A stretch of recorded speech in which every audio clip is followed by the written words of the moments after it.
سبحان الله والحمد لله ولا إله إلا الله. يا أيها الذين آمنوا كتب عليكم الصيام كما كتب على الذين من قبلكم لعلكم تتقون. بسم الله الرحمن الرحيم. الحمد لله رب العالمين والصلاة والسلام على سيد المرسلين وعلى آله وأصحابه أجمعين. I feel honored to be standing here speaking to you in front of such a great sheikh and other shuyukh. So just so that we could benefit from the shuyukh here, and especially our teacher and teacher of many of our teachers, Shaykh al-Islam Mufti Muhammad Taqi Usmani. So just a brief introduction. I'm sure Mufti Muhammad Taqi Usmani, he doesn't need my introduction. All of you are aware about his work. But for the benefit of some brothers, Mufti Muhammad Taqi Usmani is one of the leading scholars living today. He is an expert in the field of Islamic jurisprudence, economics, hadith, and ihsan. Born in Deoband in 1943. He graduated from Dars al-Nizami at Darul Uloom Karachi. Then he specialized in Islamic jurisprudence under the guidance of his eminent father, Mufti Muhammad Shafi, the late Grand Mufti of Pakistan. Since then, he has been teaching hadith fiqh at the Darul Uloom, which is in Karachi. He has authority to teach hadith from many scholars. For example, from his father, Mufti Muhammad Shafi, Maulana Idris Kandahlawi, Qari Muhammad Tayyib, Maulana Samiullah Khan, Mufti Rashid Ahmad, Maulana Sahban Mahmud, Allama Zafar Ahmad Usmani, Shaykh al-Hadith, Hazrat Maulana Zakaria Kandahlawi, Shaykh Hassan Mashat, rahimahumullah, and many other scholars. Mufti Muhammad Taqi Usmani also traversed the path of spiritual guidance under the guidance of Dr. Abdul Hayy Arifi and Maulana Musiullah Khan Sahab, and both of them are the Khulafa, disciples of Hakim al-Ummah, Maulana Ashraf Ali Thanwi rahimahumullah. Mufti Sahab also holds degrees, LLB, law degree from Karachi University, and also Arabic, a degree in Masters in Arabic from Punjab University. Mufti Sahab has held many positions. Just to mention a few, he was the judge at the Sharia Appellate Bench of the Supreme Court of Pakistan till very recently. Currently, he is the Shaykh al-Hadith of Darul Uloom Karachi. He is the chairman of International Sharia Standard Council, set up by the Accounting and Auditing Organization for Islamic Financial Institutions, Bahrain. He is also a permanent member of International Islamic Fiqh Academy, Jeddah, sponsored by OIC, member of Islamic Fiqh Academy, Rabita Alami Islami, Mecca, chairman of Center for Islamic Economics, and he has many other institutions that he is affiliated with. To go through the list, it will take a long time. He has, along with that, he has a number of publications. The last time I checked, it was more than 60. And I've got a list here of his publications. And some of the publications, they go into volumes. Many scholars would know, especially Takmila Fathul Mulhim, which is a commentary on Sahih Muslim, which goes into many volumes. Not only that, if you look at any area, it seems this is what Mufti Sahab is focusing on. Really, he is focusing on many areas. And this is, I would like to point out here, this is a reminder for us that Allah subhanahu wa ta'ala, like our Mufti Sahab, he spoke earlier that ulama are the mercy from Allah, and they receive special mercy from Allah subhanahu wa ta'ala. Through the mercy of Allah subhanahu wa ta'ala, they have barakah in their time, and because of the barakah in their time, they can achieve all this. So we are fortunate here this evening to be sitting in front of Mufti Muhammad Taqi Usmani. I pray to Allah subhanahu wa ta'ala, he gives us the ability to benefit from everything he says. We should write it down as much as we can with our pen, physical pen, but more than that, we should write it in our mind and in our heart. So I pray to Allah subhanahu wa ta'ala, He gives us the tawfiq. Without any further ado, I would like to request Mufti Muhammad Taqi Usmani to deliver his valuable speech. Jazakumullah khairan. Alhamdulillah. Alhamdulillah nahmaduhu wa nasta'inuhu wa nastaghfiruhu wa nu'minu bihi wa natawakkalu alayhi wa na'udhu billahi min shururi anfusina wa min sayyiati a'malina. من يهده الله فلا مضل له ومن يضلله فلا هادي له وأشهد أن لا إله إلا الله وحده لا شريك له وأشهد أن سيدنا وسندنا ونبينا ومولانا محمدا عبده ورسوله صلى الله تعالى عليه وعلى آله وأصحابه وبارك وسلم تسليما كثيرا. أما بعد فأعوذ بالله من الشيطان الرجيم. بسم الله الرحمن الرحيم. يا أيها الذين آمنوا كتب عليكم الصيام كما كتب على الذين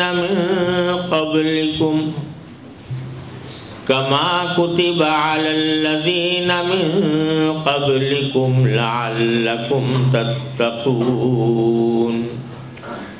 آمنت بالله صدق الله مولانا العظيم وصدق رسوله النبي الكريم ونحن على ذلك من الشاهدين والشاكرين والحمد لله رب العالمين.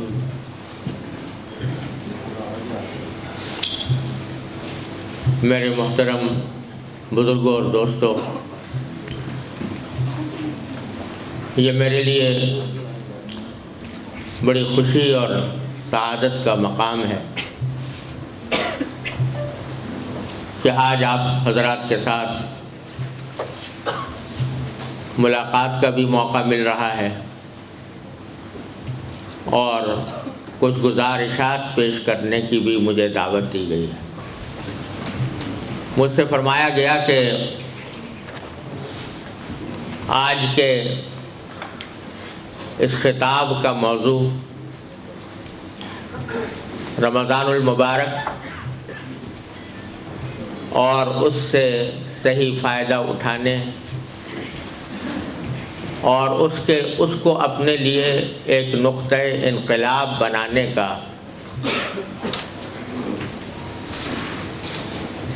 تصور ہے، جس کو آج کی اس نشست میں واضح کرنے کی مجھے دعوت دی گئی ہے. عام طور سے مجھے جب کبھی کہیں کوئی خطاب کرنے کا موقع ملتا ہے تو کسی فرمائشی موضوع یا فرمائشی عنوان پر خطاب کرتے ہوئے دل چلتا نہیں. یعنی اگر مجھے پابند کر دیا جائے کہ فلاں موضوع پر بات کرنی ہے تو اس کی طرف اتنا زیادہ طبیعت رواں نہیں ہوتی. لیکن عام طور سے جب کبھی کہیں کوئی بات کرنے کا موقع ملتا ہے تو میں اللہ جل جلالہ سے دعا کرتا ہوں کہ یا اللہ ایسی بات میرے دل میں بھی ڈال دیجئے اور زبان پر بھی جاری فرما دیجئے جو میرے حق میں بھی فائدہ مند ہو اور سننے والوں کو بھی اس سے فائدہ پہنچے۔ اسی دعا کے ساتھ میں آج کی گزارشات کا آغاز کرتا ہوں۔ اللہ تبارک و تعالی اپنے فضل و کرم سے وہی بات کہنے کی توفیق عطا فرمائے جو اس کی رضا کے مطابق اور جس سے ہم سب کو فائدہ ملے۔ بات یہ ہے کہ ہم سب یہ دیکھتے ہیں کہ انسان اس دنیا میں آتا ہے، پیدا ہوتا ہے، بچہ ہوتا ہے، جوان ہو جاتا ہے، پھر رفتہ رفتہ بوڑھا ہو جاتا ہے اور پھر دنیا سے چلا جاتا ہے۔ اور بعض لوگ بڑھاپے تک بھی نہیں پہنچتے، جوانی ہی میں رخصت ہو جاتے، اور بعض بچپن میں دنیا سے چلے جاتے، لیکن جاتے سب ہیں۔ کوئی بھی انسان اس دنیا میں ہمیشہ رہنے کے لیے نہیں آتا، جو آتا ہے وہ جانے کے لیے آتا ہے اور کبھی نہ کبھی دنیا کو چھوڑ کر چلا جاتا ہے۔ یہ سلسلہ ہزاروں سال سے چلا آ رہا ہے اور اس میں کوئی استثناء نہیں۔ کوئی پیغمبر ہو، نبی ہو، ولی ہو، بادشاہ ہو، صاحب اقتدار ہو، کوئی بھی ہو، وہ ان میں سے ہر ایک کا انجام بالآخر یہ ہے کہ وہ دنیا سے جاتا ہے۔ قضا ہر ایک کی برحق ہے اس کے ہاتھوں سے، ولی بچے نہ پیمبر نہ حاتم و رستم۔ یہ ایک اللہ تبارک و تعالیٰ کا قانون ہے جو چلا آ رہا ہے اور ہم آنکھوں سے اس کو دیکھتے ہیں۔ اس سے یہ پتہ چلتا ہے کہ یہ دنیا ہمیشہ رہنے کی جگہ نہیں، اور یہ دنیا میں جو انسان آتا ہے وہ ایک سفر ہے۔ دنیا اس کی منزل نہیں، ایک سفر ہے۔ وہ سفر مکمل کر کے وہ پھر کسی اور جگہ چلا جاتا ہے۔ اگر رہنے کی جگہ ہوتی، ہمیشہ رہنے کی جگہ ہوتی، تو پھر کوئی تو ایسا ہوتا، آدم علیہ السلام سے لے کر آج تک کوئی ایک فرد ایسا ہوتا کہ جو ہمیشہ زندہ رہا ہوتا۔ وَلَمَا جَعَلْنَا لِبَشَرٍ مِّن قَبْلِكَ الْخُلْدَ، قرآن کریم فرماتا ہے۔ نبی کریم سرورت عالم صلی اللہ علیہ وسلم سے خطاب کر کے فرمایا کہ آپ سے پہلے بھی ہم نے کسی بھی بشر کو، کسی بھی انسان کو ہمیشہ کی زندگی نہیں دی کہ وہ آئے تو مسلسل زندہ رہے۔ تو یہ بات ہر انسان کو سوچنے کی ہے کہ میں جو یہاں آیا ہوں اور کبھی یہاں سے چلا جاؤں گا، تو میرے آنے کا مقصد کیا ہے، میں کیوں آیا ہوں۔ یہ ایک سفر ہے جس سے ہم سب گزر رہے ہیں، اور ہر سفر کی کوئی منزل ہوتی ہے، ہر سفر کا کوئی مقصد ہوتا ہے۔ اگر کوئی شخص سفر پر ویسے ہی چل پڑے بغیر کوئی مقصد ذہن میں رکھے ہوئے تو وہ احمق کہلائے گا، بیوقوف ہوگا۔ کوئی جاتا ہے تجارت کے مقصد سے سفر کرتا ہے، کوئی ٹورزم کے مقصد سے سفر کرتا ہے، سیاحت اس کی مقصود ہوتی ہے، کوئی اپنے عزیز و دوستوں سے ملاقات کے لیے جاتا ہے، وہ اس کا مقصد ہوتا ہے، کوئی حج کے سفر پر جاتا ہے، یہ تو عبادت کرنا مقصود ہوتا ہے، کوئی علم حاصل کرنے جاتا ہے تو علم حاصل کرنا اس کا مقصد ہوتا ہے۔ لیکن ایسا کوئی نہیں ہے کہ جس کو پتہ نہ ہو کہ میں کیوں سفر پر روانہ ہوا۔ تو قرآن ہمیں اس بات کی دعوت دیتا ہے، اور ہر انسان کو بحیثیت انسان کے یہ سوچنا چاہیے کہ میں آخر کیوں اس دنیا میں آیا۔ تو اس کا جواب، اس بات کا کہ میں کیوں دنیا میں آیا ہوں، یہ وہی ذات دے سکتی ہے جس نے دنیا میں بھیجا، انسان کو دنیا میں بھیجا۔ اسی سے پوچھو کہ اے اللہ، اگر اللہ تعالیٰ پر ایمان ہے تو اللہ تعالیٰ سے پوچھنا چاہیے کہ اللہ آپ نے ہمیں دنیا میں کیوں بھیجا؟ تو اس کا جواب قرآن کریم نے ایک آیت میں دیا اور فرمایا وَمَا خَلَقْتُ الْجِنَّ وَالْإِنسَ إِلَّا لِيَعْبُدُونَ، میں نے جنات اور انسانوں کو کسی اور کام کے لیے نہیں، صرف ایک کام کے لیے پیدا کیا، اور وہ یہ کہ وہ میری بندگی کریں۔ وَمَا خَلَقْتُ الْجِنَّ وَالْإِنسَ إِلَّا لِيَعْبُدُونَ، میں نے نہیں پیدا کیا جنات کو اور انسانوں کو کسی اور کام کے لیے، الا مگر اس کام کے لیے کہ لیعبدون، تاکہ وہ میری بندگی کریں، میری عبادت کریں۔ اب بندگی یا عبادت کس کو کہتے ہیں؟ عام طور سے جب اس کا انگریزی میں ترجمہ کیا جاتا ہے عبادت کا، تو ترجمہ یہ کیا جاتا ہے کہ عبادت کا کو انگریزی میں کہتے ہیں ورشپ۔ تو آیت کا ترجمہ بھی یہ کیا جاتا ہے کہ I have created the jinn and the humankind only to worship me، کہ مجھے عبادت کرنے کے لیے مجھے پیدا کیا گیا، یہ ترجمہ کیا جاتا ہے۔ لیکن حقیقت یہ ہے کہ ورشپ کے لفظ سے عبادت کا صحیح مفہوم ادا نہیں ہوتا، کیونکہ ورشپ انگریزی میں ایک خاص ریچولز کا نام ہے۔ وہ خاص ریچولز اگر انسان ادا کرے تو وہ ورشپ ہے، اور اس سے آگے کوئی اور مقصد اس کا نہیں، اور وہ صرف خاص طریقوں سے ادا ہوتی ہے۔ چرچ میں چلا جائے آدمی تو سروس، وہاں پر چرچ کے اندر سروس ہوگی، وہ ورشپ ہے۔ اتوار کے دن ہوگی یا کسی اور دن ہوگی۔ یہودی مذہب میں یہ ورشپ ہے، یہودی مذہب میں کوئی اور طریقہ ورشپ کا موجود ہے، اور ہندو مذہب میں بتوں کے آگے ہاتھ جوڑ کے کھڑے ہو جانا اور اس کو ڈنڈوت کرنا، یہ مسجد ہے، وہ ورشپ ہے۔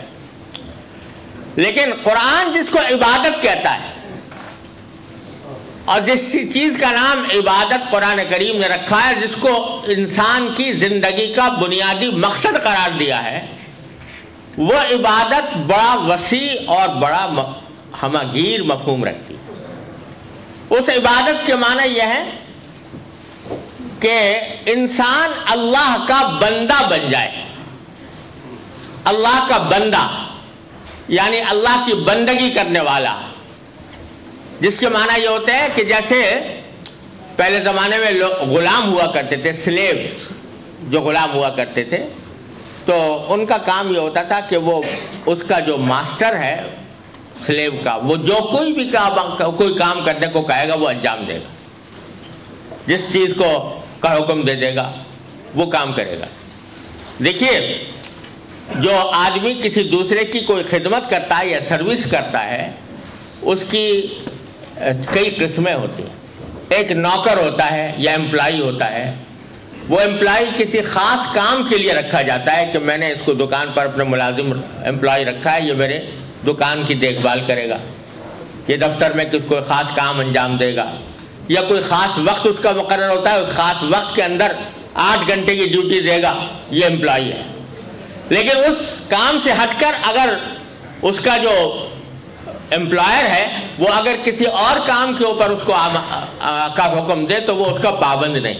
اگر کوئی فرض کرو دفتر میں ملازم ہے، اس کا باس یہ تو کہہ سکتا ہے کہ دفتر کا کام کرو، لیکن اگر اس سے وہ کہے کہ میرے گھر جا کر میرے گھر کی صفائی کرو، گھر کو صاف کرو، تو یہ اس کو حق نہیں پہنچتا۔ لیکن ایک اس سے بڑھ کر غلام ہوتا ہے جس کو سلیو کہتے ہیں، اس کا کام یہ ہے کہ ماسٹر جو کچھ کہے وہ کام کرے۔ ماسٹر اگر اس کو یہ کہے کہ حکومت کرو، وہ حکومت کرے گا۔ اگر ماسٹر اس کو یہ کہے کہ تم بیت الخلا صاف کرو، وہ بیت الخلا صاف کرنے پر مجبور ہوگا۔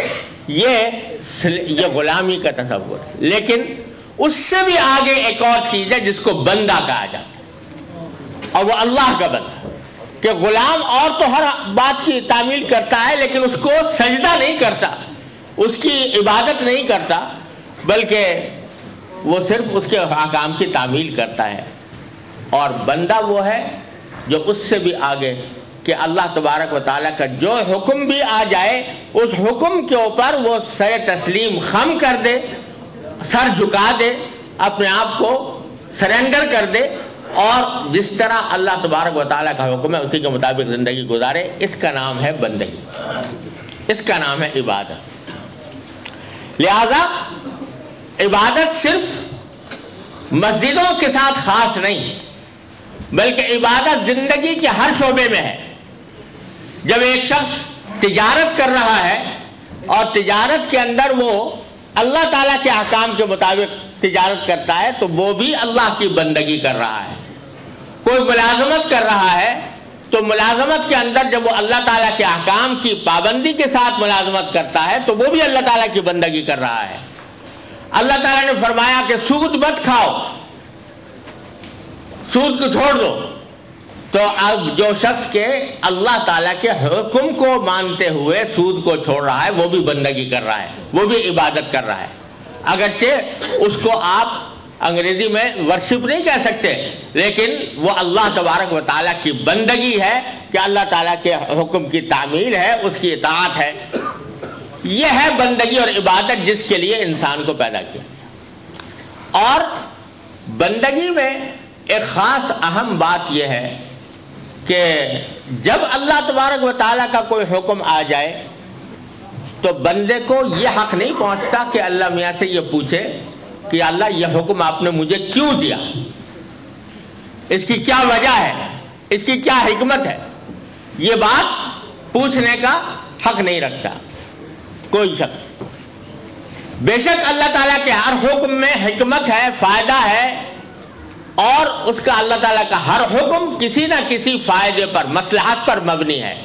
لیکن کسی شخص کا یہ کہنا کہ مجھے پہلے حکمت بتاؤ اور مصلحت بتاؤ، اگر یہ مصلحت میری سمجھ میں آئے گی تو میں حکم پر عمل کروں گا، نہیں سمجھ میں آئے گی تو نہیں کروں گا، تو یہ بندگی نہیں ہے.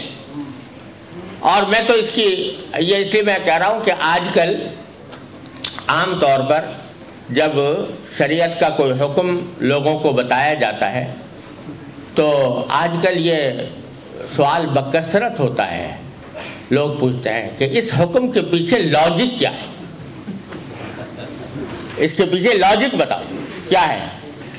اور اس کا مطلب یہ ہوتا ہے کہ اگر ہماری سمجھ میں اس کی لاجک نہیں آئے گی تو ہم اس کو نہیں مانیں گے. یہ پہلے پوچھتے ہیں کہ لاجک بتاؤ. اگر آج کی دنیا میں کہا جاتا ہے بھائی سود حرام ہے مثال کے طور پر، تو اکثر و بیشتر لوگ پوچھتے ہیں بھائی سود کی یہ لاجک کیا ہے، یہ حرام ہونے کی لاجک کیا ہے، اس کے پیچھے کیا، اس کا آبجیکٹو کیا ہے، اس کے پیچھے کیا مقصد ہے کہ کیوں حرام کیا گیا. جواب یہ بھی دیا جا سکتا ہے کہ بہت سارے فوائد ہیں، اور آج کی دنیا نے تو ثابت کر دیا کہ سود نے جتنی تباہ کاری مچائی ہے اتنی کسی اور چیز نے نہیں مچائی معاشی میدان کے اندر. لیکن یہ ایک مسلمان کا یا کسی بھی عقل مند کا کام نہیں. میں اس کی مثال یہ دیتا ہوں کہ فرض کرو کہ آپ کے گھر میں آپ نے ایک ملازم رکھا ہو، ایک نوکر ایک گھر میں رکھا ہو جو آپ کے گھر کے کام کرنے کے لیے آپ نے رکھا.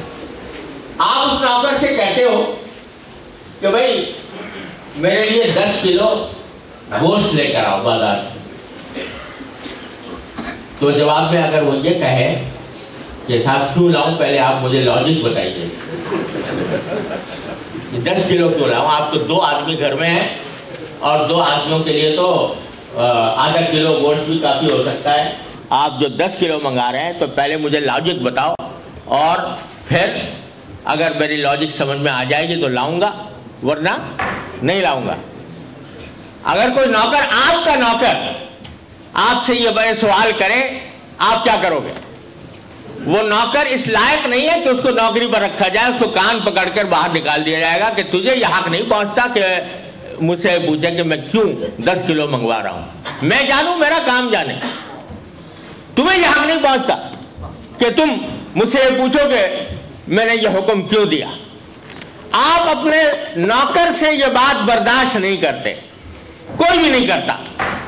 اس کو آپ فائر کر دیتے ہو اس وجہ سے کہ یہ آدمی اس لائق نہیں ہے کہ اس کو نوکر رکھا جائے. آپ تو حالانکہ آپ بھی انسان ہو، نوکر بھی انسان ہے، دونوں انسان ہیں، دونوں بشر ہیں، دونوں سے غلطی ہو سکتی ہے، لیکن آپ اس کا یہ سوال برداشت نہیں کرتے. لیکن اللہ تبارک و تعالیٰ اگر آپ سے یہ کہیں کہ فلاں کام کرو یا فلاں کام نہ کرو، تو آپ اگر جواب میں یہ کہو کہ جی پہلے لمحہ مجھے بتائیے لاجک کیا ہے اس کے پیچھے، اور اس کے پیچھے کیا مصلحت اور کیا حکمت ہے، جب تک کہ میں یہ نہیں سمجھوں گا اس وقت تک میں عمل نہیں کروں گا، تو بتاؤ یہ بندگی ہوئی یا سرکشی ہوئی؟ یہ سرکشی ہے کہ آدمی انسان یہ کہے کہ میں تو پہلے لاجک سمجھوں گا پھر بعد میں. آج یہ دنیا کے اندر بکثرت یہ سوال جہاں جاؤ قرآن کے احکام کے بارے میں، نبی کریم سرور عالم صلی اللہ علیہ وسلم کے احکام کے بارے میں، یہ لاجک تو، اور صرف لاجک ہی نہیں، لوگ اپنا بھی خیال ظاہر فرماتے ہیں. وہ جب کوئی شریعت کا معاملہ آتا ہے تو کہتے ہیں کہ میرا تو خیال یہ ہے، آئی تھنک، میں تو یہ سوچتا ہوں، میرا خیال تو یہ ہے کہ یوں ہونا چاہیے. یہ اللہ تبارک و تعالیٰ کے احکام اور نبی کریم سرور عالم صلی اللہ علیہ وسلم کے احکام کے ساتھ سرکشی ہے. آپ اپنے نوکر کے ساتھ جو کام برداشت نہیں کرتے، وہ اللہ تبارک و تعالیٰ اللہ کے رسول صلی اللہ علیہ وسلم کے ساتھ وہ کام کرنا چاہتے ہو. جو اللہ کا حکم آ جائے تو وہاں ایک مسلمان کا کام یہ ہے کہ بس یہ اللہ کا حکم ہے، میری سمجھ میں آئے یا نہ آئے، ہر حال میں اس کے اوپر عمل کرنے کا پابند ہوں. دیکھو حضرت ابراہیم علیہ السلام کو حکم ملا، حضرت ابراہیم علیہ السلام کو حکم ملا کہ تم اپنے بیٹے کو ذبح کر دو.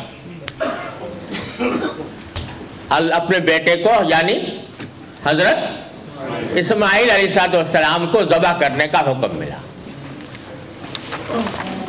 یہ حکم ایسا تھا کہ اگر کوئی دوسرا ہوتا تو باقی پوچھ سکتا تھا کہ یا اللہ کیوں، کیا لاجک ہے اس کے پیچھے. بظاہر تو یہ حکم ایسا تھا کہ کسی بھی عقل کی ترازو پر پورا نہیں اترتا. اپنا بیٹا اس کو قتل کرنا بلا وجہ، اس کا کوئی جرم نہیں، اس نے کوئی اوفنس نہیں کیا، اس نے کوئی کرائم کمٹ نہیں کیا، اور کہا جا رہا ہے کہ اس انوسنٹ بچے کو قتل کر دو. یہ عقل کے بظاہر بالکل خلاف. اور جس کو قتل کرنے کا حکم ہو رہا ہے وہ نابالغ بچہ، وہ نابالغ بچہ ہے، مائنر ہے، وہ ابھی تک وہ بالغ بھی نہیں ہوا. اور چھوٹے بچوں کو قتل کرنا شریعت میں بھی اتنا حرام قرار دیا گیا کہ جو جنگ ہو رہی ہو نا کافروں کے ساتھ، کھلی جنگ ہو، جہاد، اس میں بھی نبی کریم صلی اللہ علیہ وسلم کا اسٹینڈنگ آرڈر تھا کہ کسی بھی بچے کو قتل نہ کرو. لا تقتلوا ولیدا ولا امرأة ولا شیخا فانیا. ہر لشکر جو جاتا تھا سرکار دو عالم صلی اللہ علیہ وسلم کی طرف سے وہ ہدایت لے کر جاتا تھا، کسی عورت کو قتل نہ کرنا، کسی بچے کو قتل نہیں کرنا، کسی بوڑھے کو قتل نہیں کرنا. یہ سرکار دو عالم صلی اللہ علیہ وسلم کا اسٹینڈنگ آرڈر تھا. یہ ہر اس لشکر کے لیے جو جہاد کے لیے جایا کرتا تھا. یہ تو اب نئی تہذیب والی بات ہے. نئی تہذیب کے جو نمائندے ہیں انہوں نے یہ طریقہ نکالا ہے کہ عورتیں ہوں یا بچے ہوں، اپنے مقصد کی خاطر جس کو چاہو قتل کر دو، جس کو چاہو بامبنگ کر دو، جس کے اوپر چاہو بمبارڈمنٹ کر دو، اور جس طرح چاہو قتل کر دو. لیکن سرکار دو عالم صلی اللہ علیہ وسلم کا حکم یہ تھا کہ کسی بچے کو قتل نہیں کرنا. تو حکم حضرت ابراہیم کو آ رہا ہے کہ نابالغ بچہ، نابالغ بچہ بھی اپنا بیٹا. لیکن پلٹ کر ابراہیم علیہ السلام نے یہ نہیں پوچھا کہ یا اللہ میاں کیوں، کیا لاجک ہے اس کے پیچھے، اور اپنے بیٹے سے پوچھا کہ بیٹا مجھے یہ حکم آیا ہے اللہ تعالیٰ کی طرف سے خواب میں کہ میں تم کو ذبح کر رہا ہوں، فانظر ماذا ترى. ان کا امتحان لیا کہ ذرا تم دیکھ کے بتاؤ تمہاری کیا رائے ہے، تمہارا کیا خیال. تو بیٹا بھی ابراہیم خلیل اللہ علیہ السلام کا بیٹا تھا، اور وہ بیٹا تھا جس کے صلب سے نبی آخر الزمان صلی اللہ علیہ وسلم تشریف لانے والے تھے. بیٹے نے بھی جواب میں یہ نہیں کہا کہ ابا جان کیوں، میں کیوں قتل ہو جاؤں، میں نے کیا جرم مجھ سے سرزد ہوا ہے. جواب میں انہوں نے بھی یہ کہا کہ یا ابت افعل ما تؤمر، ابا جان جو حکم ملا ہے اس پر عمل کیجئے اور میری فکر نہ کیجئے. ستجدونی انشاءاللہ من الصابرین، آپ مجھے انشاءاللہ صبر کرنے والوں میں پائیں گے، میں کوئی واویلا نہیں کروں گا. یہ تھا ابراہیم خلیل اللہ علیہ السلام، یہ تھے ابراہیم خلیل اللہ علیہ السلام، یہ تھے اسماعیل علیہ السلام. اور جب قرآن نے ان دونوں کے اس واقعے کا ذکر کیا تو کیا لفظ استعمال فرمایا؟ فلما اسلم وتلہ للجبین. جب باپ اور بیٹے دونوں نے اپنے آپ کو سرنڈر کر دیا، اپنے آپ کو سرنڈر کر دیا، سر جھکا دیا کہ آپ جو کچھ کہیں برحق ہے، تو وَتَلَّهُ لِلْجَبِينِ، اور ان کو پیشانی کے بل لٹا دیا. تو اللہ تعالیٰ نے فرمایا کہ یا ابراہیم قد صدقت الرؤیا، ابراہیم تم نے خواب کو سچا کر دکھایا.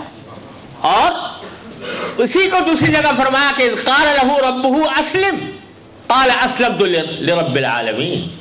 جب اس کے پروردگار نے کہا کہ اپنے آپ کو سرنڈر کر دو میرے حکم کے آگے، تو انہوں نے کہا میں نے کر دیا، سرنڈر کر دیا اپنے رب العالمین کے سامنے. یہ ہے اسلام. یہاں پر لفظ اسلام کا استعمال کیا قرآن نے. اسلام یہ ہے کہ آدمی اپنے آپ کو ٹوٹلی سرنڈر کر دے اللہ تبارک و تعالیٰ کے سامنے. اس کا جب حکم آ جائے گا تو میں چون و چرا نہیں کروں گا، جو حکم آئے گا اس کے اوپر عمل کر کے دکھاؤں گا. تو میرے بھائیوں، یہ تمہید میں نے اس لیے باندھی کہ رمضان المبارک کا جو مہینہ آنے والا ہے، اس میں اللہ تبارک و تعالیٰ نے یہ سرنڈر کرنے کی تربیت دی ہے، تربیت دی ہے. قدم قدم پر اس کے احکام پر آپ غور کیجئے تو اس میں یہ ٹریننگ دینی مقصود ہے کہ انسان اللہ تبارک و تعالیٰ کے حکم کا تابع بن جائے، اللہ تعالیٰ کے حکم کے آگے سر جھکانے والا بن جائے، اپنی عقل چلانا چھوڑ دے اللہ کے حکم کے آگے، بلکہ وہ اللہ تبارک و تعالیٰ کی حکم کی ایسی اطاعت کرے کہ اس کے رگ و پے میں یہ بات بس جائے کہ جو میرے اللہ کا حکم آئے گا میں اس کے آگے سر تسلیم خم کر دوں گا. کیا ہے؟ دیکھو رمضان کے اندر، رمضان میں سب سے پہلا جو سب سے عظیم عبادت ہے وہ کون سی ہے؟ کون سی عبادت ہے؟ روزہ. کیا معنی روزہ کے؟ کہ کھانا چھوڑو، پینا چھوڑو اور اپنی جنسی خواہشات، سیکسول ڈیزائرز جو ہیں ان کو قابو کرو کہ دن کے وقت میں تم اس کے اوپر عمل نہیں کر سکتے. یہ حکم آ گیا. تو اب اگر ذرا سوچو، کوئی لاجک لگاؤ اس میں. بعض لوگ اس کی حکمتیں بیان تو کرتے ہیں، حکمتیں بے شک ہیں، روزہ رکھنے میں بہت سارے فوائد بھی ہیں، لیکن وہ در حقیقت ضمنی فوائد ہیں، ثانوی ہیں، سیکنڈری فوائد ہیں. لیکن اصل فائدہ جو مقصود ہے وہ یہ ہے کہ جب ہم نے کہہ دیا کہ کھانا بند کر دو، فوراً بند کر دیا. یہ جو ہی بند کرنے کا حکم آیا بندے نے فوراً بند کر دیا. کس طرح کہ جب صبح صادق ہوئی، صبح ہوئی تو اس وقت حکم آ گیا کھانا بند کرو. اب اگر فرض کرو صبح صادق ہو گئی اور 1 منٹ آدمی زیادہ کھاتا رہا، 1 منٹ 2 منٹ صبح صادق کے بعد کھاتا رہا، روزہ ہوگا؟ نہیں ہوگا. بھلا بتاؤ، کوئی لاجک بتاؤ یار کہ اس کے پیچھے یہ، یعنی فرض کرو آج یہاں تو بڑا لمبا روزہ ہوتا ہوگا نا، آج کل روزہ آئے گا تو 14-16 گھنٹے کا ہوگا شاید. تو کوئی آدمی 14 گھنٹے روزہ رکھے، 15 گھنٹے صرف 2 منٹ شروع کے وہ اس نے کھانے میں گزار دیے، روزہ ہوا کہ نہیں ہوا؟ نہیں ہوا. یہ جو 14-15 گھنٹے گزرے، حالانکہ اس میں بھوکا رہا، پیاسا رہا، نہ کھایا نہ پیا، لیکن روزہ نہیں ہوا. کیوں نہیں ہوا؟ اس واسطے کہ جو حکم آیا تھا اس حکم کی تعمیل نہیں ہو سکی. 2 منٹ زیادہ گزر گئے تو روزہ ختم ہوا. تو یہ کیا لاجک کے اعتبار سے اگر دیکھو تو بھائی مقصد تو یہ تھا نا کہ سارا دن آدمی کھائے پیے بغیر گزارے. سارا دن گزارا، صرف 2 منٹ ہی کی تو بات تھی، لیکن اس 2 منٹ کی وجہ سے سارا روزہ جاتا رہا. سارا دن روزہ رکھ لیا، 14 گھنٹے 15 گھنٹے، غروب ہونے میں 1-2 منٹ باقی تھے اور اس وقت کھا لیا. روزہ ہوا؟ حالانکہ 14-15 گھنٹے روزہ رکھا تھا، لیکن وہ نہیں ہوا. کیوں نہیں ہوا؟ اس لیے نہیں ہوا کہ ابھی اللہ کا حکم کھانے کے لیے نہیں آیا تھا. اس واسطے وہ روزہ اللہ کے حکم کے مطابق نہیں ہوا، روزہ ضائع چلا گیا.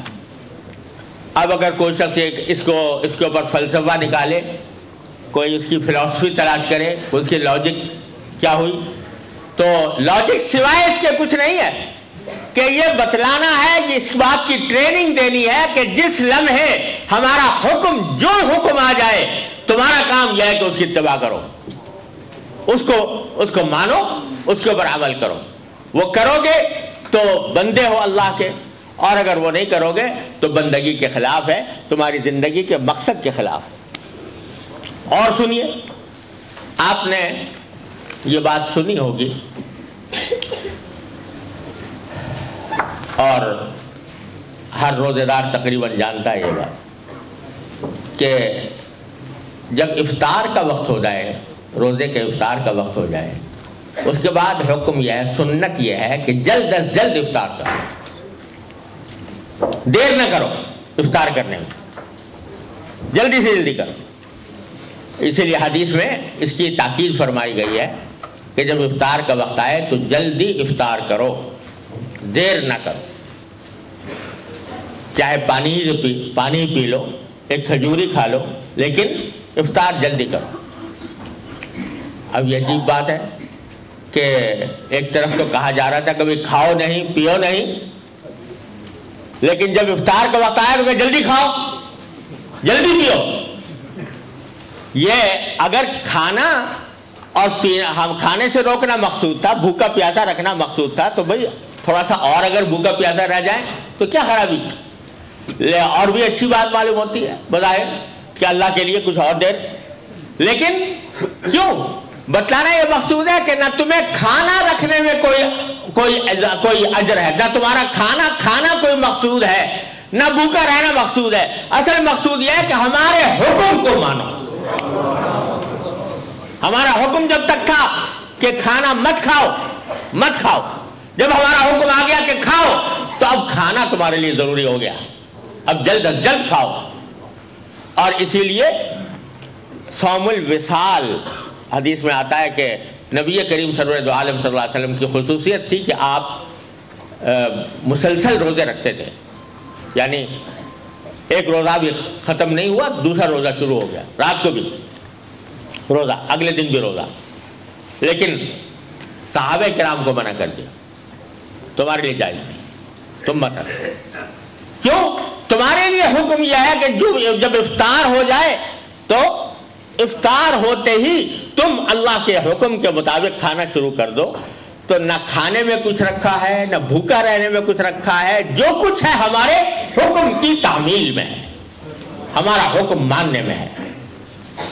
یہ مسئلہ بھی آپ نے سنا ہوگا، اور حدیث میں اس کا بھی ذکر آیا ہے کہ حضور اقدس سرور عالم صلی اللہ علیہ وسلم کی سنت یہ تھی، اور آپ نے اس کی ترغیب بھی دی ہے، سحری دیر سے کھاؤ، سحری دیر سے کھاؤ. یعنی جس وقت ختم ہونے والا ہے تو بالکل وقت ختم ہونے سے آخری لمحات میں جتنا آدمی سحری کھائے گا اتنا ہی افضل ہے. تاخیر السحور افضل ہے، سحری کو تاخیر میں سے کھانا. اگر کوئی آدمی پہلے سحری کھا لے